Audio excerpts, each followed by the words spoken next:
Well, this presentation is a bit of an overview of the French Revolution.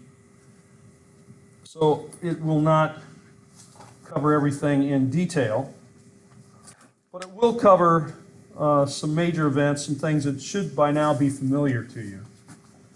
But just gives us a way to make sure we're covering our bases.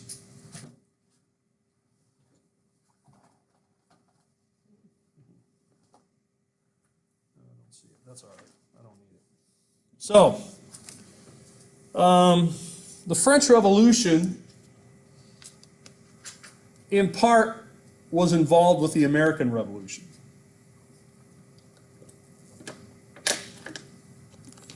Which came first?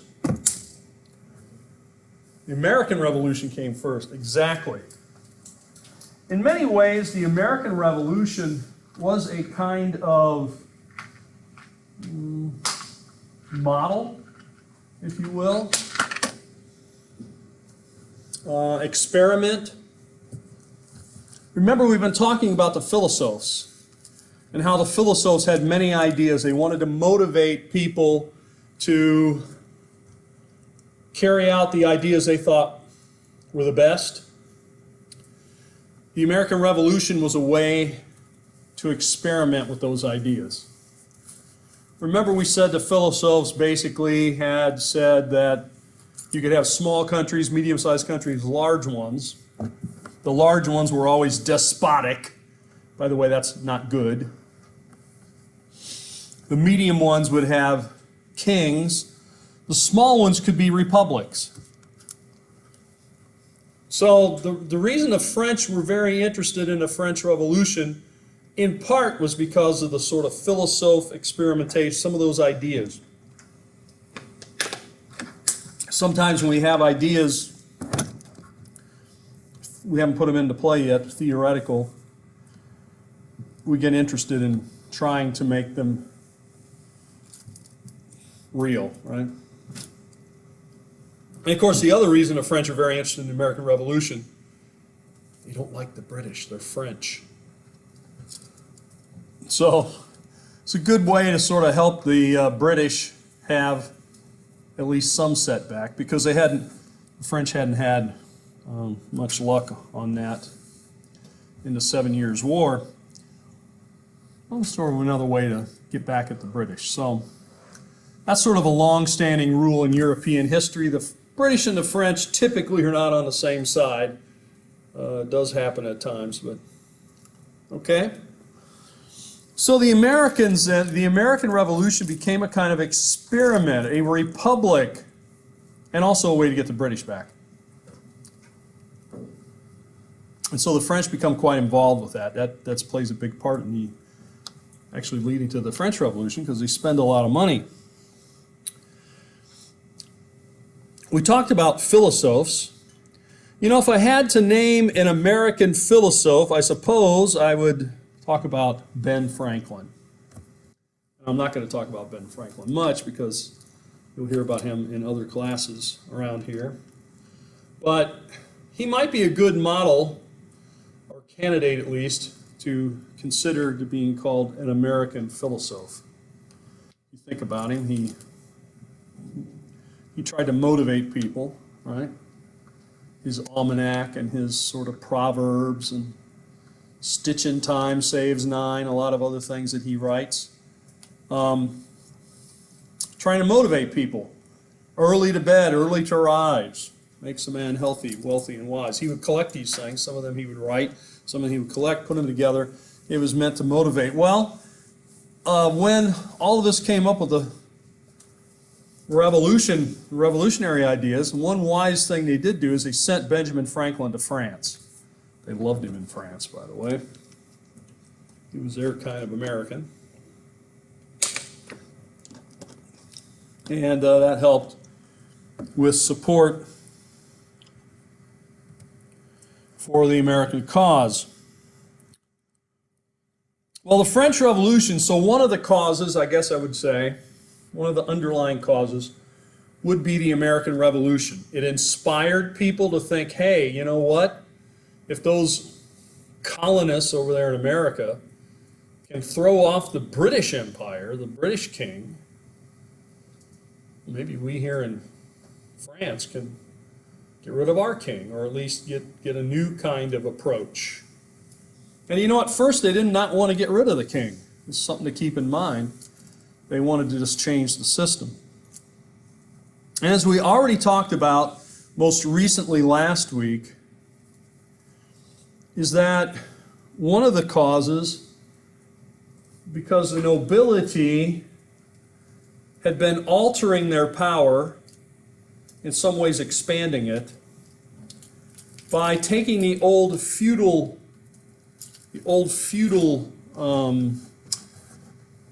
obligations, and they began to monetize them.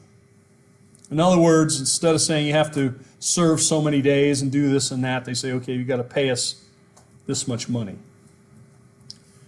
Because that was going to work better for the nobility. Many people didn't like that. They didn't like those old ways. Obviously, most of the peasants were sort of oppressed by it. And remember those peasants that we talked about were at the very top of that layer of peasantry. The merchants, the bankers, the very wealthy, who wanted to have more say in government. We'll call them the middle class, or the emerging middle class. They wanted a more efficient government. They wanted more power, more say in what was going on. In some ways, what they wanted was to become nobility, or at least to have some of the privileges of nobility, like actually being able to influence government in an effective manner. And also think about it, many of them are involved in trade, commerce, and business. If you don't have efficient rules, it messes up your trade, commerce, and business. For example, I think for one weekend we had our government shutdown last month. So that's coming again this weekend because nothing has changed. See, that affects me because I'm actually being paid by the government. There you go. And for me, I don't know. My general opinion, don't tell anybody, even though this is being recorded. The less the government's around, I figure the better, the less harm they can do. But yeah, I know some people like it. But you'll get your pay, you just get it later. It's not like they're not going to give it to you. You just won't get it on payday. They make it all retroactive. So I think it's interesting. A lot of people in the government get the time off. It's like a vacation, but then when they come back, they get paid for it. So it's kind of like a paid vacation, right? I don't know. I don't know how all that works. So anyway, I figure less of government, better. That's me, but I may be in the minority on that. I remember in Kentucky anyway, I haven't learned all the ins and outs here in Florida, but in Kentucky they have a very short legislature. They only meet in January. They only meet about 3 or 4 weeks a year. That's it. And so there was a thing put on the ballot to try to extend the amount of time which the state legislature would meet, to make it, 2 months or 6 or whatever, 8 weeks, 10 weeks, instead of 4 weeks, 5 weeks. And I voted against it. Why? I figure the more time these guys spend there talking about stuff, probably the more it's going to cost me, and the more trouble they'll get me into. I don't know. So that's my opinion of government. You don't need to share my opinion of government, but my opinion of government is they usually give me trouble and take my money, and I don't see much they do for me that's positive. So therefore, I would like less of it. Now, other people see the government as their everything, does everything for them, and they really like that. Well, the French people, I may work for them, but I don't think I'm that way. the French people did not want the government, especially these guys involved in business, tell them what to do. Why? Because it's not efficient. If I want to sell my goods, I want to know that all the rates are the same. I want to know when I go from place to place, I won't be hassled. It's a moving target. It becomes a moving target a lot of times. So you're trying to plan, let's say you're trying to plan what to do for this semester or this year. You don't know what's going to be happening out there because the government or some of these other rules and everything might come into place. You don't even know if they will come into place or when. So the middle class wanted a more efficient government. They wanted some power for themselves. And as we mentioned, the urban peasants were very worried about their food supply. They are mainly concerned that the food supply stay secure.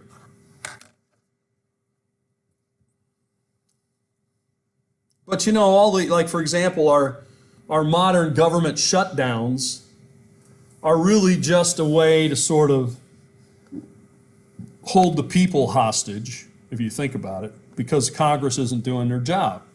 What's the issue here? It's the budget and it's immigration. These are both things which Congress should have done a long time ago. And they haven't. So they keep kicking the can down the road like they did last month. They kicked it out 2 or 3 weeks. That 2 or 3 weeks is coming up. My guess is, again, I'm not a prophet nor a son of a prophet, but this weekend they'll kick it down the road again. They won't come to a solution. They'll say, well, we'll fund it. They want to fund it for shorter periods of time, I guess, sometimes they fund it for a year or 6 months or something so they can get on to other things. But it's mainly because nobody wants to make any compromises. Democracy does not work without compromise. I'm not saying it works that well when it has compromise, but it won't work at all without compromise. That's the way it's designed. Anyway, we'll see what happens. I fully expect. I think, however, we won't have a shutdown because I think politically, the ones who kind of brought about that shutdown were the Democrats. I think they took a little heat for that. I don't think they're going to want that again. So I think they'll be willing to at least kick the can down the road another couple of weeks. But we'll see. But this involvement with government and with money and with finance, I mean, it fits right into what we're talking about. That's exactly what the French king is going to have to deal with. He needs money. He has to call the government together to get that money. He doesn't like doing that, and he doesn't do it very often. So, we see, in summary, some of the reasons why the French Revolution is going to take place when it does. The thing that really will kind of precipitate it will be the American Revolution. Maybe not so much because they inspired them to revolt, but because the French spent a lot of money helping us, and the king needs the money to make everything work. To do that, he's going to have to call together the meeting of the three estates. So the American Revolution precipitates, I don't know if you've had a chemistry class and you know what I mean by precipitates, but the conditions are right, and then one additional thing will cause everything to happen. Or precipitate. That's when you have a solution. Well, anyway, we won't get into chemistry here. But it precipitates it. The intellectual base is there, the model is there, and now the money has been spent. But you have other factors that has to deal with money and power.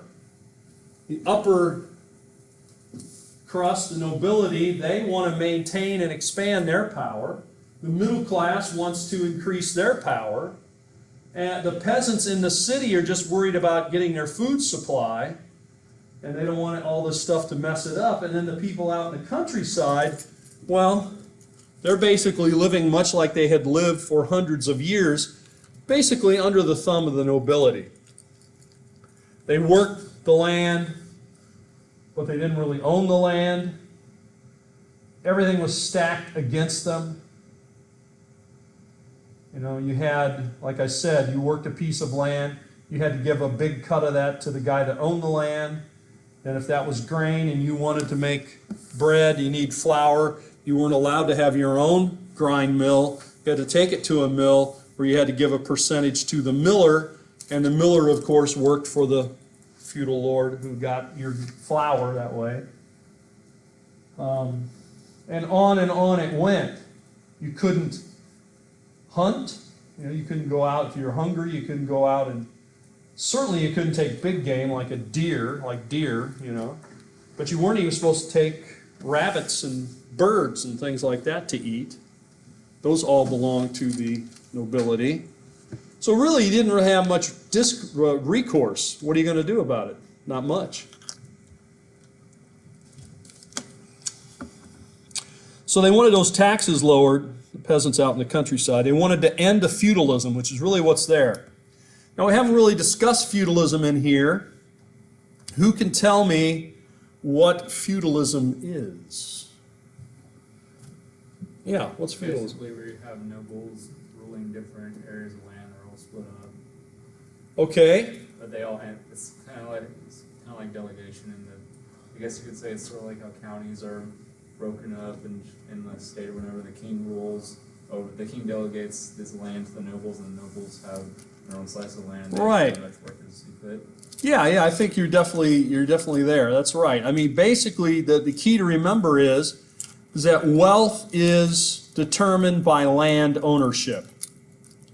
Ultimately, the king owns all the land. The king delegates that to dukes and so forth. The dukes delegate it out to earls or counts or viscounts or whatever. The names change.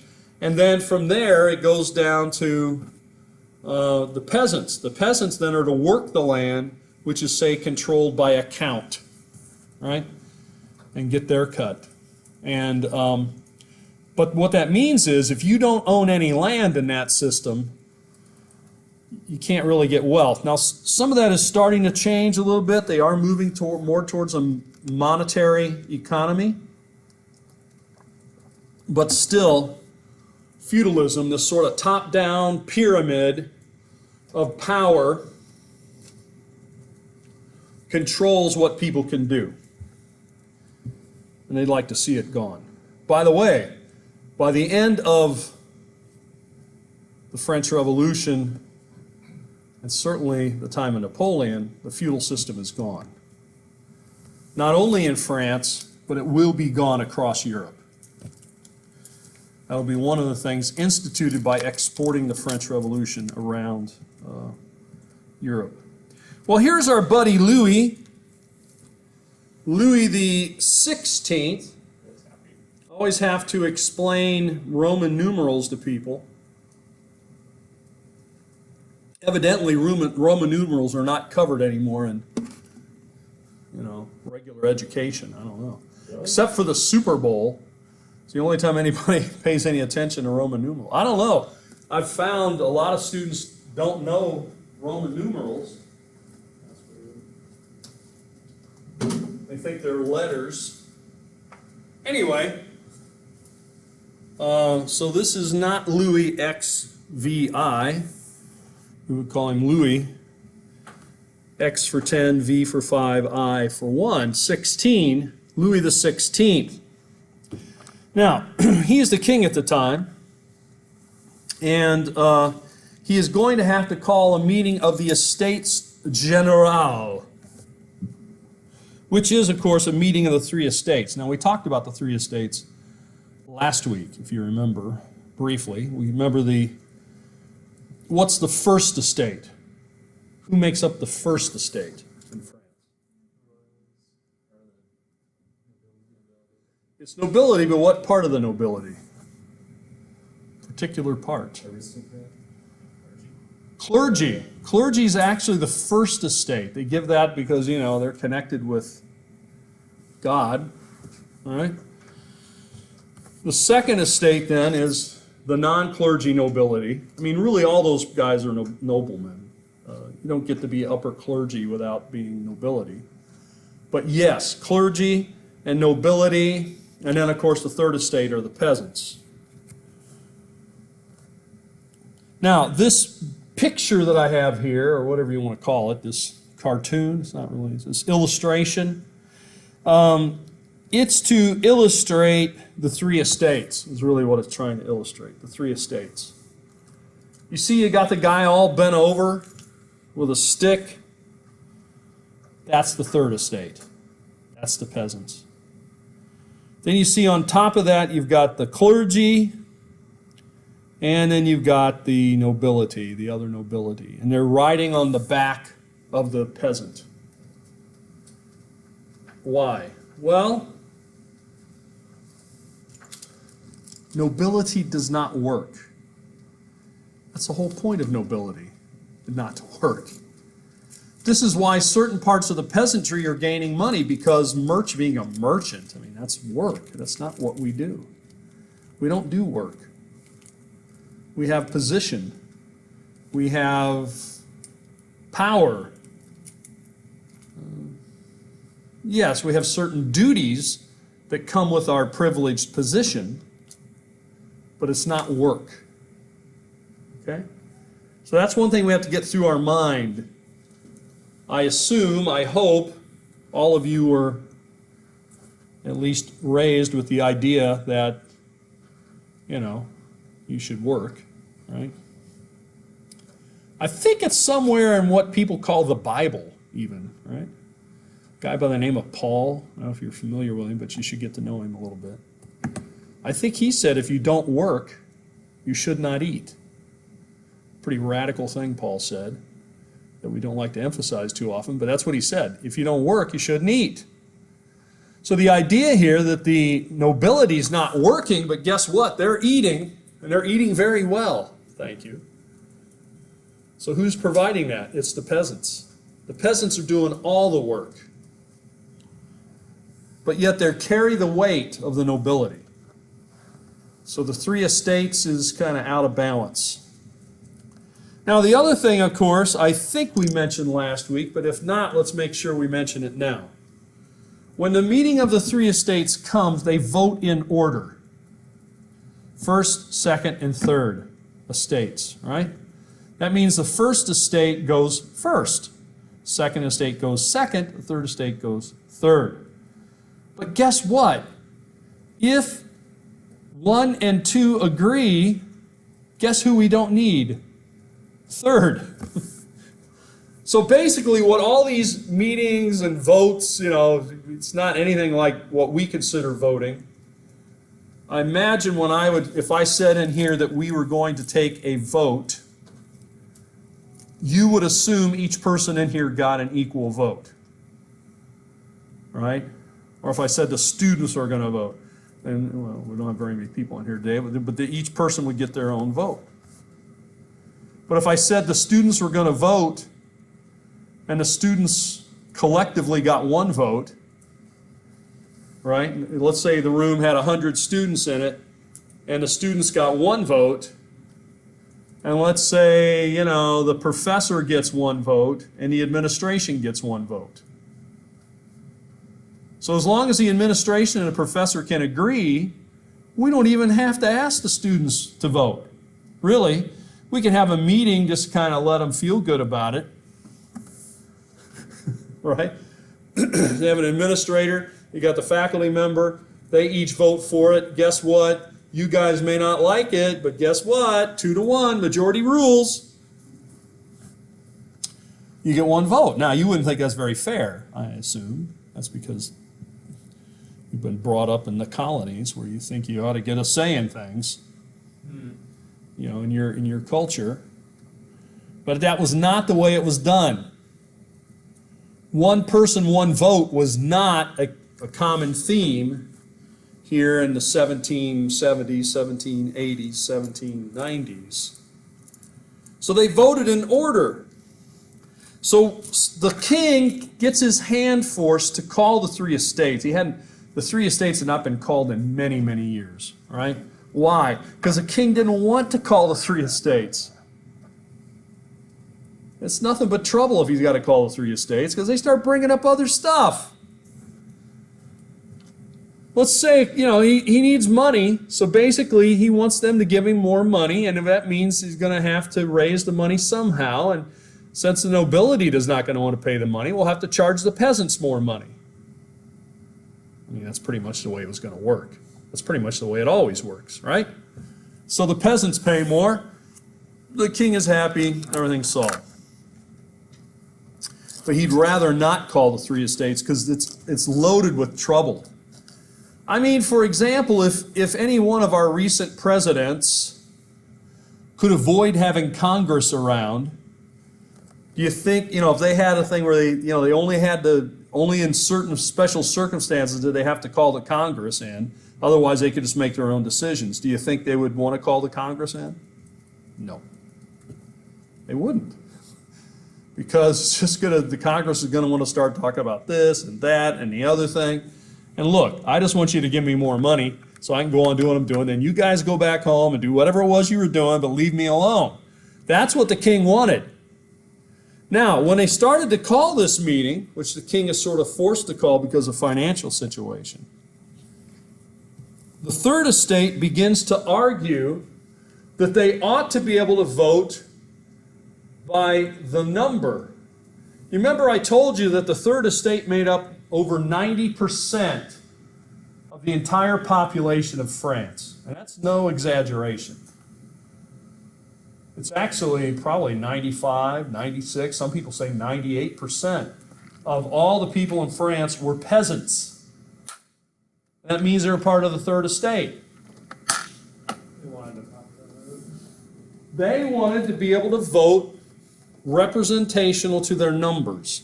Not that they would have each peasant vote, but that the representatives of those peasants would get multiple votes. In other words, the way it stood, the clergy got a vote, the nobility got a vote, all the other peasants, over 95% of the rest of the people got one vote. They wanted to be proportional. Now, I don't think they thought that they were going to get 95 votes to these other guys, 2 votes, but they did want more. And of course, immediately the answer is no. What are you, crazy? We're not going to let the peasants do that. The peasants do that, then the peasants are going to be running things. Peasants don't run things. Peasants are peasants. So, remember, the king just wants his budget. He just wants his money. And when it starts devolving into this, we ought to get more say and all that, what does the king do? He kicks them out. He says, I'll tell you what, because it's the representatives of the third estate. You representatives of the third estate, there's the door. You're no longer invited to my meeting. Because guess what? I'm required to have a meeting of the three estates. We've had that. We don't really need your vote, thank you. If the two of us agree, we've got a majority of the votes, and therefore, there's the door. You're making trouble. You're out of here. So he kicks them out of the meeting. But they don't leave. I mean, they leave the room. But they decide, we're not disbanding. They begin then to argue that, in fact, we are the true representations of over 95% of the French people. Those representatives in that room with the king are only representing 2%, 5% of the population. We represent 95+% of the population. Who then should be making decisions for France? It should be us. We are the representatives of France. Now, this flies in the face of French absolutism, which we did not talk about in here. But that's another thing to keep in mind. There had been a tradition where very powerful kings had ruled France. And where basically they said whatever the king says, it's what France will do. It came down to one person. And, for example, Louis's predecessor would say, I am the state. I am France. Therefore, what I want is what France wants by definition, because I am the state. L'État est moi. I am the state. Well, so these representatives then decide that they're going to meet, and they claim that they are the legitimate rulers of France. So where are they going to meet? Well, they meet on a tennis court. Now, I know when people read that, I pretty much think they're thinking of like a tennis court in the park, or like over here on our campus. I know we got a couple of tennis courts. I don't know if those are the only tennis courts we have, but I know there's a couple of tennis courts kind of over there on the, what would that be? I guess on the east side of the campus, kind of behind the cafeteria area there. There's a couple of, 2 or 3, I don't know, maybe there's 4 tennis courts, but anyway, I think that's what they're thinking of, a sort of outdoor place where people play tennis, which makes sense because that's what we normally think of when we think of a tennis court. That's not what this was. This was, in fact, a building where you could play indoor, you could play tennis. Had big windows up above for light and everything, but it actually had a roof over it and a tennis court. I think I've got a little image of a painting that shows it. So they go there. Okay, we'll hold our meeting in here. And so all of them crowd into that tennis court and they begin to have a meeting. Yes? Plan on meeting somewhere else, but they're forced to move there? I think they were being blocked. They were afraid that they were going to be blocked, arrested, not allowed to meet. So they just said, we're just going in here and meet. Yes? So there it is. That's not a very good image of it, but you can see it. Here is the tennis court, famous painting of the tennis court. There's a balcony. That's supposed to be where people watch the tennis, people playing tennis. And down here, so it's crowded. This is a painting from the time. And you can see people gathered around, kind of angry. I get probably noisy place. Somebody's trying to get the attention there in the center. And they take an oath. It's called the tennis court oath. Very creative there. It's an oath they took on the tennis court. They basically say, we are the government of France, and we take an oath. What is our oath? Basically that we are going to run France. We are the government of France. We're going to write up a constitution. We're going to form a national assembly. We're going to organize a government. The government of France, the legitimate government of France, they will claim, will be what we create. And so we take this oath here today on this tennis court that says we are not going to take it anymore. And we are going to form this government. We don't care if the king likes it or not. We're going to do it anyway. Okay? And they do. Now, news of this kind of trickles out through France. And again, even today, with all the news sources we have, there's a lot of misinformation. Right? Some people call it, what do they call it? Fake news. Fake news. We get fake news, and look at all the outlets we have. We got all kinds of, we got Twitter and Facebook and emails and websites and blogs and 24-hour cable news that I don't think people watch anymore, like CNN, or we've got network news, we've got magazines, we've got so many news outlets today that you would think there would be no excuse that we should get the basic facts wrong, but it doesn't seem to help. In fact, it seems to make it even more likely that we will get distorted view. At any rate, at this time there were very few news outlets and a few ways to get it, but the peasants are in Paris. They are upset because there's this upheaval in the government, and then they hear a story that the peasants' representatives with the king have been kicked out of the meeting, which is true. Then there are reports or rumors, fake news, I guess it turns out to be, that the king is in fact going to send troops to Paris to put down any peasants who might start to give trouble. Because some of the peasants were worried because their food supply had been cut off, and they were lacking food, and they were out searching for food. And if you live in a city, there's not that many places you're going to find. It's not like you're going out in the field and going to pick the food. You're going to have to break into a building and take the food, like a bakery or a restaurant or a market of some kind. Obviously, it leads to crime, very looting, vandalism, whatever you want to call it. And the rumor was, of course, that the king was going to send troops to the city, and the fear then was that the people would be punished, maybe killed in this process. So what I'm saying is the whole thing begins to escalate from verbal protests now to more physical protests. Okay?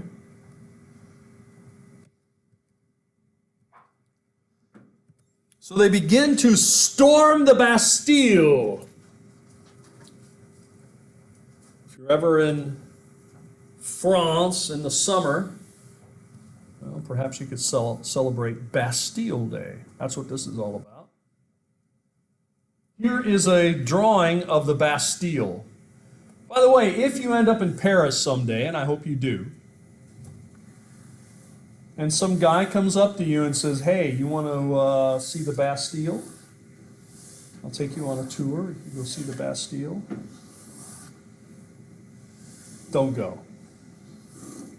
It's not there. Bastille's been gone a long time. In fact, the peasants ripped it apart with their bare hands. That's what happened to the Bastille. Brick by brick, they tore it apart. But this is what, it looked like. It had been there for many years, much like a castle. It had many uses over the years. It had been used as a fortification. It had been used as a prison. But the rumor was in Paris at the time is that the Bastille, which had been used as a military garrison in Paris, the rumor went out that there were a lot of weapons there. And one thing the people did not have were weapons. Right? Firearms in particular. What did they have? Well, they probably whatever they used in their daily life. Like a knife or an axe or pitchfork. They had basically tools that could be improvised as weapons. Much like your favorite films, like the Texas Chainsaw Massacre. The chainsaw's not supposed to be used as a weapon, but it could be. Right? Same with a pitchfork. Well, no, it's not that efficient. But if that's all you got,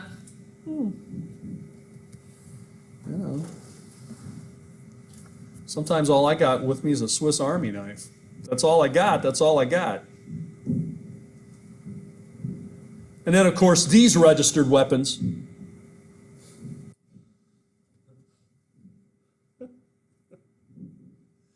This one's named Smith, and this one's named Wesson. I thought the school lab professor Smith and Wesson. No. That's a rumor.